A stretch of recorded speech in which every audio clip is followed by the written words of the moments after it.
Video பார்த்துட்டு இருக்கவங்க எல்லாருக்கும் வணக்கம். நான் உங்கள் GV. Welcome back to our channel sound cooker.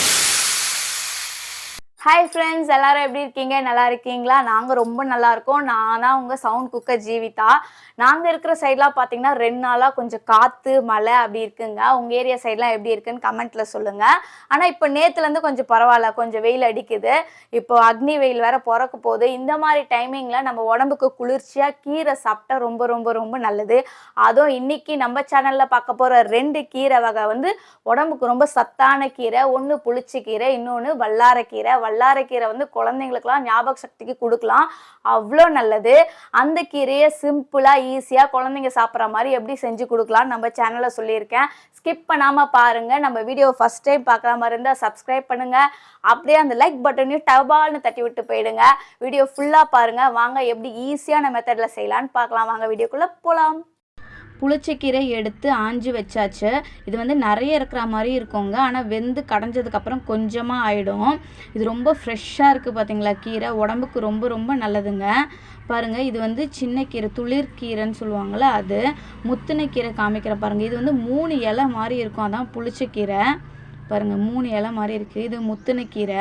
இது வந்து மாசமாக இருக்கிறவங்களோ இல்லை குழந்த பிறந்தவங்களோலாம் சாப்பிடக்கூடாது, ஏன்னா உடம்புக்கு ரொம்ப குளிர்ச்சி அதிகமாக்கி விட்டுடும். அதனால் அவங்களாம் இதெல்லாம் எடுத்துக்காதீங்க.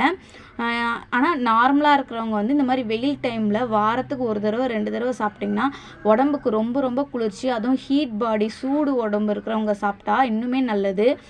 இது எப்படி ஆயணும்னா, இந்த கீரையை மட்டும் காம்புலேருந்து பிரித்து எடுத்துட்டா போதும். இது புளிப்புக்காக நம்ம வேறு எதுவுமே சேர்க்க போகிறதில்ல. ஒரு 10 பச்சை மிளகா கூட சேர்த்துக்கலாம். அந்த காரம் வந்து அந்த புளிப்பில் அடிச்சிடும். வேறு எந்த பொருளும் கிடையாது. இந்த 2 பொருள் மட்டும் தான், கீரை பச்சை மிளகா மட்டும் போட்டு தான் நம்ம வந்து வேக வைக்க போகிறோம். ஒரு 1/2 கிளாஸ் தண்ணி சேர்த்துக்கலாம். 1/2 கிளாஸ் போதுங்க, அந்த தண்ணியே நிறைய இருக்கும். இப்போ அடுப்பில் போட்டு ஒரு 10லேருந்து 15 நிமிஷம் வேக விடுங்க. இப்போ பாருங்கள், கீரை எப்படி வேவுதுன்னு உங்களுக்கு காமிக்கிறேன். அந்த சைடில் பார்த்தீங்கன்னா கீரைலாம் ப்ரௌன் கலரில் மாறி வருங்க. மொத்த கீரையும் ப்ரௌன் கலரில் மாறிச்சுன்னா கீரை முக்கால்வாசி வெந்துடுச்சுன்னு அர்த்தம். இந்த பாருங்கள், நான் உங்களுக்கு காமிக்கிறேன். தண்ணி நம்ம கொஞ்சமாக ஊற்றின தண்ணியே எவ்வளோ இருக்குது பார்த்தீங்களா? அது அடிக்கடி இந்த கீரையை கொஞ்சம் போல் திறந்து இப்படி கிளறி விடுங்க. கீரை சீக்கிரமாக வெந்துடும். குழந்தைங்களுக்கெல்லாம் கீரை கொடுத்து பழகுங்க. சின்ன வயசுலேருந்தே சில குழந்தைங்களுக்கு கீரைலாம் பிடிக்காது, ஆனால் உடம்புக்கு கீரை தான் ரொம்ப நல்லது. பாருங்கள், புளிச்சக்கீரை வெந்துருச்சு மொத்தமாக. அது கலர் மொத்தமாக மாறி இருக்குது பார்த்தீங்களா? தெரியுது அவங்களுக்கு? அந்த மாதிரி நுரைச்சா மாதிரி வரும். இன்னும் ஒரு 5 நிமிஷம் வேக விடுங்க. அவ்வளோதான், கீரை கடைஞ்சி எடுத்தாச்சு. புளிச்சக்கீரை இது பாருங்கள், அப்படியே மழைன்னு இருக்கும். வேறு இதில் வெங்காயம் தக்காளி இதெல்லாம் போடணும்னு அவசியம் இல்லை. அதாவது தக்காளி சுத்தமாக போட வேணாம்.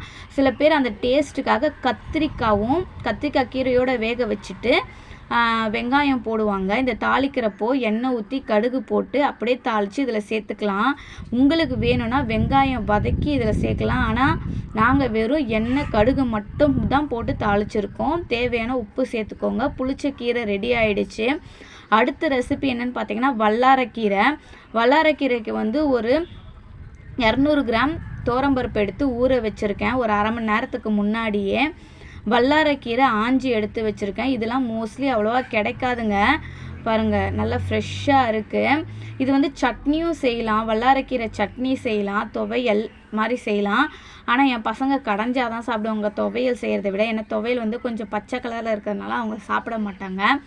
இது வந்து அப்படியே நம்ம அந்த காம்பு மாதிரி இருக்குங்க, அது கொஞ்சம் கசப்புத்தன்மை கொடுக்கும். அதனால் இந்த காம்புலேருந்து கீரையை மட்டும் நுனி வரைக்கும் நல்லா கட் பண்ணி எடுத்துக்கலாம். இப்போ துவரம்பருப்போடு நம்ம ஆஞ்சி வச்சுருக்க கீரையை சேர்த்துக்கலாம்.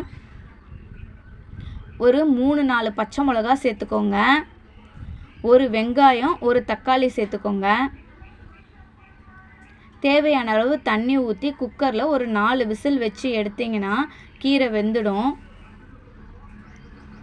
ஒரு 1லேருந்து 1.5 கிளாஸ் அளவு தண்ணி மட்டும் ஊற்றுனீங்கன்னா துவரம்பருப்பு வேகிறதுக்கு ஈஸியாக இருக்கும்.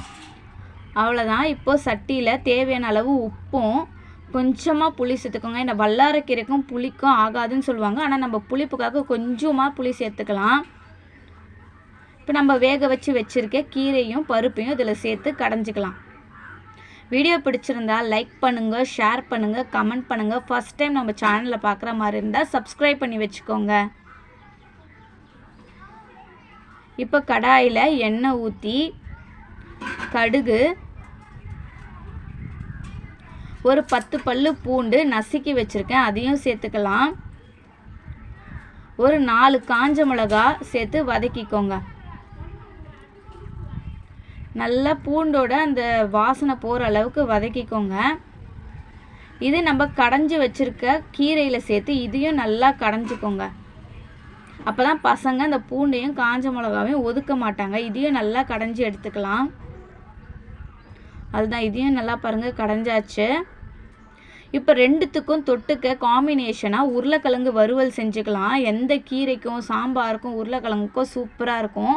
இப்போ நம்ம கீரை தாளித்த அதே கடாயில் எண்ணெய் ஊற்றி பூண்டு 2 பூண்டு சேர்த்து அப்படியே எண்ணெயிலே மிளகாத்தூள் மஞ்சத்தூள் சேர்த்துக்கோங்க. அது வந்து ரொம்ப கருகாமல் பார்த்துக்கோங்க. போட்டே உருளைக்கிழங்க சேர்த்துக்கோங்க.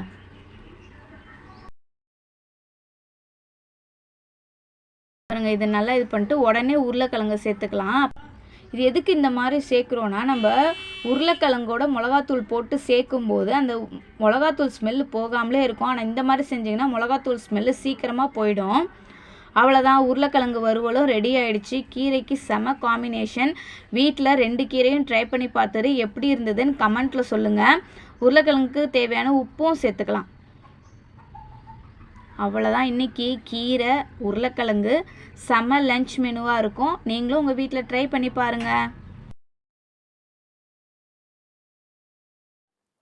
ஏன்னா ஃப்ரெண்ட்ஸ், வீடியோ பிடிச்சிருந்ததா, உங்களுக்கு ரொம்ப பிடிச்சிருக்கும்னு நம்புகிறேன். கீரை வந்து எவ்வளோ ஈஸியாக செய்யலாம்னா, உங்களால் கடைய முடியல, பிகினர்ஸ்லாம் கடைய முடியலன்னா மிக்சியில் போட்டு ஒரு அடி அடிச்சுக்கோங்க. அது இன்னும் ரொம்ப ஈஸியாக இருக்கும். எங்கள் வீடியோ நிறைய பேர் பார்க்குறீங்க, நிறைய பேர் சப்போர்ட் பண்ணுறீங்க. இன்னும் உங்கள் ஃப்ரெண்ட்ஸுங்களுக்கெலாம் ஷேர் பண்ணி விட்டிங்கன்னா எனக்கு ரொம்ப ஹாப்பியாக இருக்கும். அப்படியும் நாங்கள் எங்கள் சேனலை எப்படிலாம் இம்ப்ரூவ் பண்ணலாம், என்னோட சமையல் இன்னுமே எப்படி உங்களுக்கு பிடிச்ச மாதிரி காமிக்கலான்னு கமெண்ட்டில் நீங்கள் என்ன நினைக்கிறீங்களோ அதை கமெண்ட்டில் சொல்லுங்கள். கண்டிப்பாக நாங்கள் அதை இம்ப்ரூவ் பண்ணி உங்களுக்காக வீடியோ போடுறோம். எங்கள் வீடியோ பிடிச்சிருந்தா அப்படியே லைக் பண்ணி விட்டுருங்க. கண்டிப்பாக லைக் பண்ணுங்க, அப்போ தான் இன்னும் நிறைய பேருக்கு காமிக்குமா. சரி, அடுத்த வீடியோவில் உங்களை மீட் பண்ணுற வரைக்கும் பை பாய்.